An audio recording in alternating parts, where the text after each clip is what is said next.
Hello there, ladies and gentlemen. My name is Lisa Cleary and I am a Senior Director in ICMA's Legal Department. Today, I want to take you through some of the headline issues which ICMA has been working on from a repo and collateral perspective. First up, the annual ICMA GMRA legal opinion update exercise. We will publish the 2021 updates to the GMRA legal opinions in April. We expect to publish updates in over 60 jurisdictions. As always, the opinions are based on a pro forma opinion structure with standardized counterparty categories. We do encourage members to provide us with feedback on the form and the scope of the opinions so that we can consider any comments as we prepare for the next update. In the interim period between the 2021 and 2022 update, we will undertake a thorough audit of the counterparty coverage of the opinions and consider whether the format can be streamlined to address particular data points. Again, your feedback is most welcome in this regard. The next headline topic is CSDR. The implementation of the CSDR mandatory buy-in framework involves far-reaching contractual papering and remediation, in line with the requirements set out in Article 25 of the RTS. In order to ensure compliance by the scheduled go-live date of February 2022, much of the implementation work, including the development of a dedicated CSDR SD annex for use with the GMRA, and investment is already underway. But this continues to be frustrated by a lack of much needed regulatory guidance on key issues in relation to scope and application, and the fact that the industry does not know if or when any amendments to the buy-in provisions will arise as a consequence of the CSDR review, and when that will be passed into law. At best, it will mean that much of the ongoing implementation efforts are rendered redundant, and at worst, it will mean repeating much of this work. On the 11th of March, ICMA and 14 other trade associations, representing a wide range of stakeholders in the European and global financial markets, wrote to the European Commission and ESMA, raising concerns about the implementation schedule of the mandatory buy-in regime requirement under CSDR. The association suggests that the required revisions to the mandatory buy-in regime arising from the review are put in place before attempting implementation. Accordingly, the letter asks the European Commission for clarity on the review and the implementation schedule at the earliest opportunity.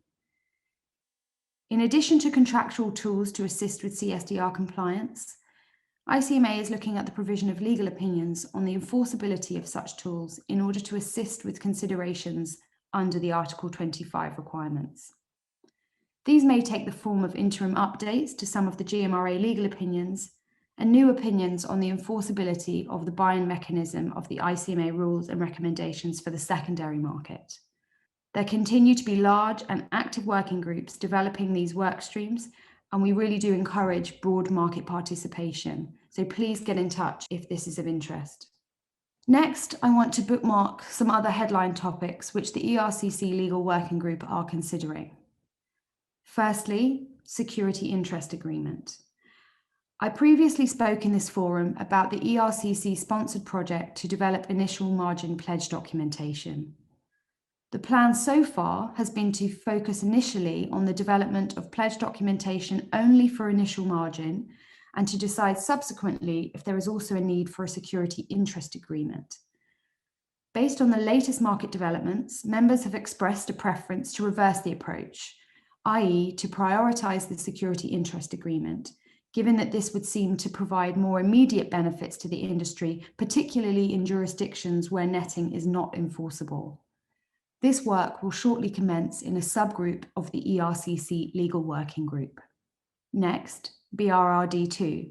Last summer, the EBA published a consultation in relation to the review of the Bank Recovery and Resolution Directive, BRRD, and in particular on draft regulatory technical standards, RTS, for the contractual recognition of stay powers under BRRD2. The industry highlighted a number of concerns related to the RTS, specifically on the apparent departure from the globally agreed FSB key attributes.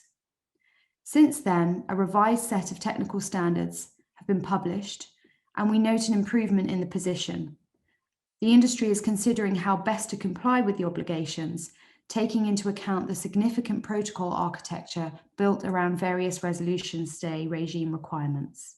Next on the list of topics is the clause library project. Later this year, we plan to develop a GMRA clause library, which would provide standard form drafting options for commonly negotiated provisions within the GMRA and audit the most common variants of those provisions. Increased standardization is a key component of developing data standards, digitized documents, and facilitating further automation of the GMRA. If you are interested in getting involved in this project, please do get in touch. Finally on the list is the FrontClear webinar series. As part of ICMA's ongoing collaboration with FrontClear, we are hosting a series of webinars highlighting how coordinated cross-agency efforts can drive legislative reform to develop repo markets.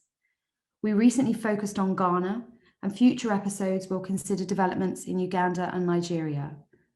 Webinar recordings are available on our website. Lastly, I would like to thank you for your time today and encourage you to stay in touch with ICMA via email or phone, particularly whilst we find ourselves working remotely. Thank you.